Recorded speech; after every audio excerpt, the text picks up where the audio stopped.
Welcome to the Safety Map podcast. I'm Alyssa Decker, founder and developer of the Safety Map framework, and this is where we talk about how safety, not performance, is the foundation of healing. We're talking about healing that goes beyond coping skills and into structural change. I'm so glad you're here. Have you ever noticed how hard it is to be genuinely curious while defending yourself?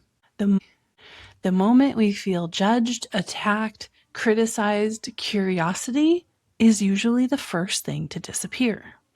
And curiosity feels like softness. For some of us, curiosity may feel like weakness, but actually, curiosity is incredibly important, especially to your nervous system health.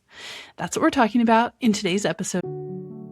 Hey, Alyssa here. Thanks for joining me for another episode of the Safety Map podcast. If you are enjoying this content, if you're learning something here, or even just identifying with what we've been talking about, please take a moment to subscribe or follow on whatever platform you're currently listening in on. This really helps other people find the content, and it makes sure that you don't miss a single upcoming episode. Thank you so much. Now back to today's episode. So what is curiosity? At least in the nervous system context, curiosity is not open-mindedness. Curiosity is not being willing to embrace other ideals or opinions or strategies. Curiosity is not weakness. It's not passivity. It's not a lack of boundaries. Curiosity is a reduced, defensive organization, meaning the ability to explore thoughtfully, to entertain new ideas, to explore creatively without the need to defend against what you might discover. Now, sometimes we confuse curiosity with asking questions. And curiosity does involve asking questions. But sometimes when we ask questions, what we are really doing is gathering information that we can use to mount a defense. In other words, we might ask questions like, why did they say that? What are they going to say next time I see them? How are they going to respond to this or to that? And we are, in those cases, not truly curious. Rather, we are trying to prepare for what we perceive, what our systems perceive to be an incoming threat. It's very different from the kind of curiosity that opens nervous systems. In fact, when we ask questions like that and we ruminate and spiral and plan around what we think someone else might be perceiving or what our perception of their tone and their words and their all of that, when we ruminate on that, we're being defensive. Why? Because the ultimate purpose there, the goal of your nervous system is to collect enough information to make your defense stronger, to protect you better from what it perceives to be an inevitable or a possible disconnection. Curiosity, as we're talking about it today, is what becomes possible when your system no longer believes that that defense is necessary, when that defense is no longer essential to your survival. In episode 11, we talked about how pressure closes systems. Pressure from an internal or an external source creates a condition where your system feels like it needs to defend. Your focus narrows, and your actions tend to be focused on protecting your identity or your belonging. Curiosity, on the other hand, requires tolerating uncertainty. In other words, when you get curious about something, you are exploring possibility without knowing exactly what the results will be. For many of us, it's hard to ask a question like, what was my true reason for doing that? What was my system believing it was protecting when I was doing that? What threat prediction is underneath this behavior pattern I can't get out of? Those can be very challenging questions to answer because most of the time when we ask them, we don't know what comes next. We don't know what the result might be. We don't know what information our systems might offer up. And defensive systems often perceive uncertainty as threat. Curiosity requires enough safety to ask the question without already knowing the answer. So when I say curiosity opens systems, what do I mean? Curiosity creates access to your nervous system. What does that actually mean? How does it work? When we are curious, we're able to make observations without collapse. We're able to notice patterns without those patterns activating our shame guard. We're able to emotionally access new situations, new events, new emotions that we haven't previously had access to. Curiosity opens up a whole new level of bodily awareness. Meaning, if we get curious about what our body is telling us and how our nervous system is communicating with us through our body, we can develop a whole new connection to our bodies.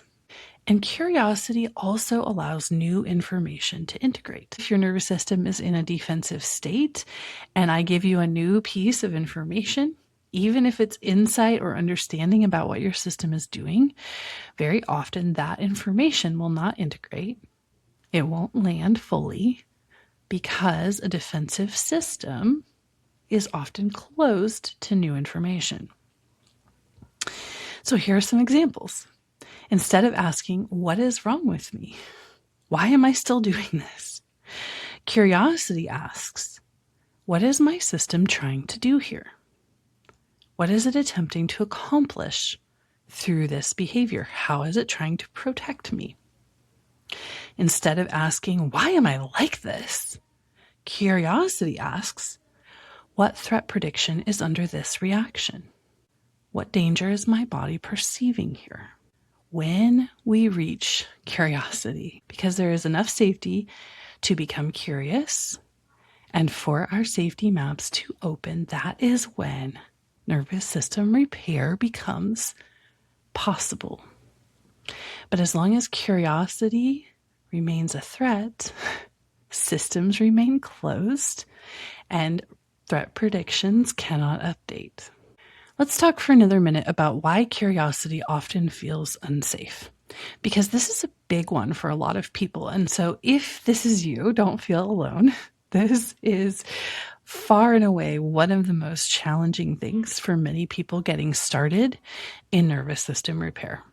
Curiosity often feels dangerous because certainty feels safer. Predictability feels safer. Conclusions feel safer. All of those things, certainty, predictability, rigidity, conclusions, feel solid. They feel like something we can depend on. They feel like something we can prepare for. And often to our systems, that registers as safety. But curiosity means tolerating uncertainty, sitting with ambiguity, allowing for possibility, loosening your hold on certainty, which means sometimes stepping into curiosity means that we are loosening our grip on protective patterns. In other words, we're asking our system to step down a strong protective strategy long enough for us to get curious and to stay curious. This sometimes requires some very real nervous system negotiations, because your system will not be interested in releasing protective patterns that have kept you safe in favor of ambiguity or uncertainty, unless your system goes, okay, this feels uncomfortable, this feels uncertain, but I can trust her.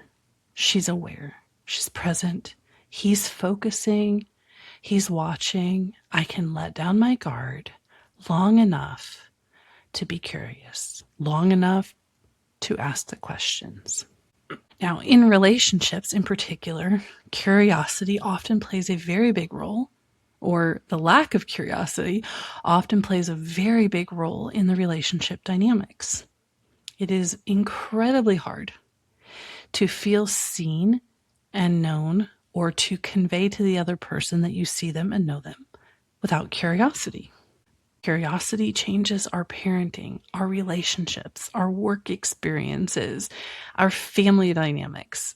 All of it changes dramatically when we're able to stay curious, because other people start to feel us. They start to feel seen and known in ways that cannot happen when we are under pressure, when our systems are tightened. And for example, in a relationship, pressure sounds like, why did you do that? Curiosity might sound like, help me understand what happened there. Pressure might sound like, you are overreacting, or I am so tired of you reacting like this. Curiosity in a relationship sounds like, what felt threatening about that moment? What was your system reacting to in that moment? Pressure in relationships, whether it be parenting or romantic relationships or workplace relationships, looks like defense, shutdown, masking, excuses, and disconnection. No matter how hard we try to connect, if we cannot access curiosity, true intimacy and connection will be very challenging. If we cannot access curiosity, intimate relationship will be very, very hard. People rarely soften under interrogation. Think of the last time you were interrogated by a boss or a partner or a friend, and you leaned in and relished the experience. Probably never, right? Systems soften, people soften, connection flourishes when there is enough safety for curiosity to be present, and especially to remain consistent over time. Now, here's the catch. Some of us feel like we're very self-aware. We feel like we are very curious, especially about our own behavior, but also about the behavior of others. But sometimes, instead of being truly curious, what we're really doing is self-monitoring, self-criticizing, self-interrogating, self-pressuring. Curiosity internally does not sound like, why do I keep doing this? Why can't I just stop? What is wrong with me? This is ridiculous. I know better. Curiosity internally sounds like, what is happening here? What is my system doing right now? What is my safety map predicting is about to happen that caused it to activate me? Why do I feel so tight in my body? What signal is my body trying to send me? What threat prediction is currently running by my safety map that is causing this anxiety or this activation? Curiosity allows observation without immediate punishment. For example, I had an event this past week where I encountered someone and immediately noticed that my whole body went tight. I got a knot in my stomach, and there was something inside of me that just very much wanted to leave the room. I wanted to be away from this person the moment I encountered them. Now, in the past, I would have sat there through this event and interrogated myself. Why can't I calm down? Why am I overreacting? They haven't said or done anything to make me feel like this, so I should just stop it. Instead, because I'm learning to practice curiosity, my internal conversation looked like, what is the threat prediction here? What does my safety map believe is about to happen? How is it using this activation to try to protect me? And you know, the funny thing is, the threat prediction actually happened. The thing that my system was afraid of in that moment, the reason it activated me, actually did take place. It played out in exactly the way it's played out in the past. In other words, the threat prediction was accurate. But what was different this time is because I was aware of it. I was working with my safety map, with my system, to understand what was playing out. When the threat happened, it was almost a non-event. In other words, I was able to watch with a little bit of amusement and go, oh, look, there it is. That person is doing the thing that my safety map predicted they would do. And yes, that thing is unkind and it's unsafe and it's immature, but I don't have to let it land. I don't have to let it mean something about my identity or even about my connections. I was able to use curiosity in that situation to stay present in the moment, to not go into self-interrogation, into rumination, into spiraling, and instead stay in curiosity. And while my safety map's prediction proved 100% accurate, the impact was very minimal. That has not always been true in the past, but that is the power of understanding what your nervous system is doing and being safe enough inside yourself that you can stay curious and open. Our safety maps update threat predictions when experiences occur, and those experiences are tolerable, just like my experience last week. And the system remains open long enough to update the prediction. Going back to my example of the event this week that I attended, if I had remained tight and closed, if I had ruminated and spiraled and been defensive, the thing would have happened anyway, right? My safety map start prediction was accurate. It would have reinforced the prediction. This happened again. We were right. This activation was protection. At least we saw it coming, kind of thing. Instead, what happened is because I stayed curious, I stayed present, I stayed open, my safety map updated.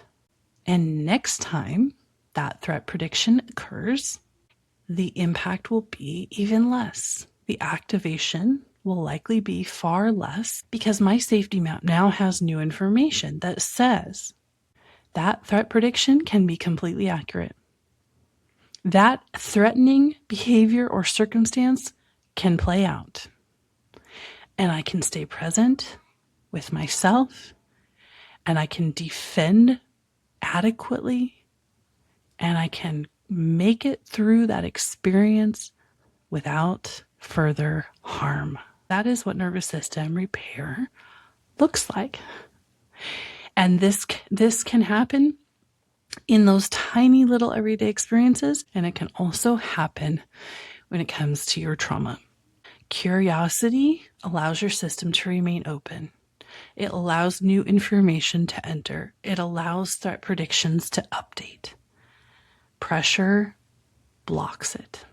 In our next episode, we're going to dig more into what repair looks like and how the process of repair begins, because I want to start putting together some of the pieces for you on different things we've been talking about here on the podcast, and also give you hope. Because no matter how much trauma you've experienced, no matter what condition your nervous system is currently in, your nervous system knows how to repair. Curiosity is one of the conditions that allows repair. So this week, instead of trying to change your reaction, I want to encourage you to practice curiosity. When something happens, when you start to feel activated, ask yourself, what did my system predict? What did it feel was at risk? What was it trying to protect? What happened right before I shut down? What happened right before I started to feel the activation? And most importantly, can I notice this without attacking myself?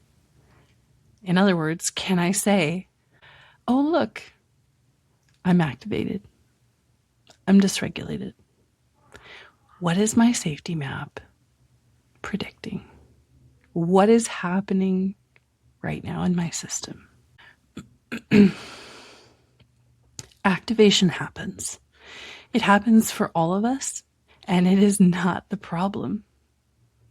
Activation is a signal, and listening to it with curiosity is the beginning of nervous system repair. Curiosity is often the very first sign that a system is feeling safe enough to begin repair.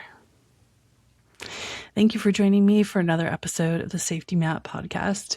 If you haven't yet, I invite you to download my free guide, Calm is Not the Same as Safety. It will help you dig in a little deeper and give you some reflection questions to begin asking as you start to get curious about what your system is doing. The link is below in the show notes. I'll see you soon in the next episode of the Safety Map podcast.